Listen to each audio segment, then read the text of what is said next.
Hello po. Yes, sir, loud and Sa gabos pong naghihinanyog kan sa imong programa. Good evening po. alright. Sir, kumusta sa nagigipo niya 'tong mga pag-andam digdi po sa raot ning panahon, and we all know ngunyan po sa mga oras na ini, nakakamati kita nin mga pag-uuran. Opo, with regards po sa pag-andam, kasubago po nagkaugwa kita ning emergency meeting with the City Disaster Risk Reduction Management Council na pinapamayuhan po kang satuyang mayor si Ma'am Lenny.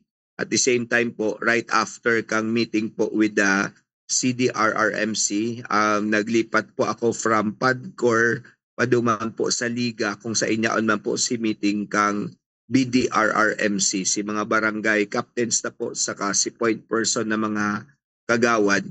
In particular, ang discussion po duman itong huma kang bagyong Tino, although siya sabi na dai po kita direktang tatamaan, pero since nasa outer band kita kasubago, kaya namati ta po si, although less than 100 millimeter na bugso ning uran, pero nagkausa na po inining pagbaha sa nagkapirang lokasyon sa syudad, arog kang sa Ninoy Cory Aquino Avenue, tapos of course itong perennial tapong eskwelahan sa Concepcion Pequeña, ini po, tapos dyan sa may ibang zona dyan sa may triangulo.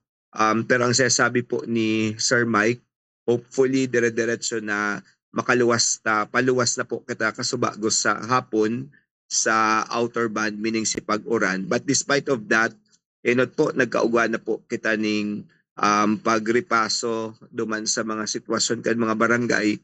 Ang makaugma lang po si report nindang alas 3, mayo po ning binabaha pang lugar, except nga po itong sa may SM area at saka sa may Triangulo tapos sa Concepcion Pequeña. Pero despite of that, padagos po ang monitoring kang sa tong mga matitibay na mga barangay captains, kaibahan ang sa indang team. And kita po, daiman maturog para lang maging kampante na garo okay na kita, kasi ang pinakakalaban ta po talaga ang tubig. Kaya ayan, pigbabantayan ta po ini, and hopefully si mga residentes ta po, especially itong talagang arog kainingon niya na nagbugso ning uran, napiglalaog tulos ning tubig ang sa indang mga harong, nagkaugwa katong usual provision na isang at na si mga gamit na madali pong maabot ning tubig bahaan. Hopefully magpundo po ini, tangani pong dai na magdagos ang pagtaas kan tubig. Okay, sir. So, sir, duman sa satuyang pagkaigwanin mga pag-meeting, may pa man-reported regarding duman sa mga residente na nagkaigwa ng preemptive evacuation, kasi kung talagang sa area ninda, dai po safe, lalo na ta nagpaparauran po. Opo, mayo pa man po ma'am na report, pero kasubagong hapon piglinaw mi ito na dawa po dai nabuka or mabuka ang satuyang mga evacuation centers as camp, kasi uga po bag inapod na camp management, kung Mm. saan itong mga eskwelahan and other buildings or infrastructure na pigbubukasan kang mga barangay, ang nagmamanage po kani ang barangay. So far pong report, pero ang sasabi ta, just in case na bangon yan, makusog po ang pagbulos kang oran, kung dai po kampante ang mga tao, pwede po kita basta magdara lang po si Daning sa indang tuturugan, and pwede po sindang magpadipas ning banggi para lang kampante sinda na pagmata ninda dai pigbaba sa indang pigtuturugan. Pero if ever pong gibuhon yan pagkaaga, dapat linigon man giraray si area na tinurugan para makabalik na po sa tuyang harong. Pero ang barangay po ready na mag-provide dapat ning security sa tong tanod. Tapos kumbaga may mga opisyal po kang barangay na ready mag-antabay ta. Siyempre po ang pinaka-primero tang pag-iisip si security kan mga tao na naturog sa mga evacuation centers. Alright, sir. So talaga po pala ngunyan nakaantabay po ang lambang sa tuya po ng mga barangay officials, and as well as po diyan sa inyong pong opisina. Opo, dawa po itong sa tuyang pig city maintain na 5 evacuation. permi man po itong nakaantabay action nag-uulay po kami ganyan ka mga officers kang CSWD. Pero yan, hopefully po luway na ang uran kasi ang sinasabi po, ang projection po sa aga, mas dikit na urana ang manunutaran compared po kang na-experience sa ngunyan na pagkaaldaw. Alright po. Siguro sir, maitaw po niya to ang linya, mensahe, pagirumdum pa po kamo sa tuya pong mga constituents digdi po sa syudad ni Naga. Opo. So on behalf po kang LGU Naga through the leadership of our mayor si Ma'am Lenny, nagpapagirumdum po kita na dai kita maging kampante.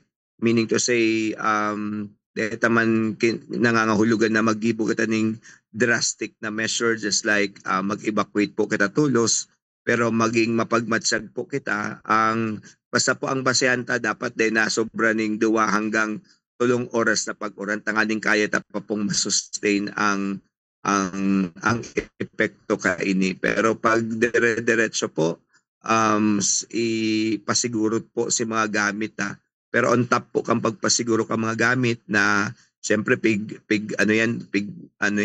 trabahuhan tayo ning grabe para lang magkaugwa kita si buhay po kan tao. So si mga saksakan kay puan po na asigurado kita na dahil po sa naaabot ning tubig and medyo dahil maturog ning hararom kay puan po mapagmatsag kita dahil nga sa more than the duros, ang tubig po ang kalaban ta sa syudad dahil nga catch basin kita.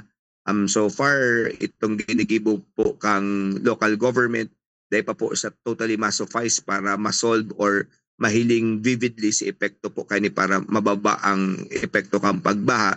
So maging proactive po kita na kumbaga sa kada harong ugwang Disaster Risk Reduction Management Council headed by the father of the family or the mother of the family. Tapos ang gabos alerto tangani pong maiwasan ta itong mga untoward incident. Ang pinaka-purpose na po, perming zero casualty and minimize or mayo po ning danyos sa mga propiedad na sa tong pigpapagala na maipundar sa buhay ta.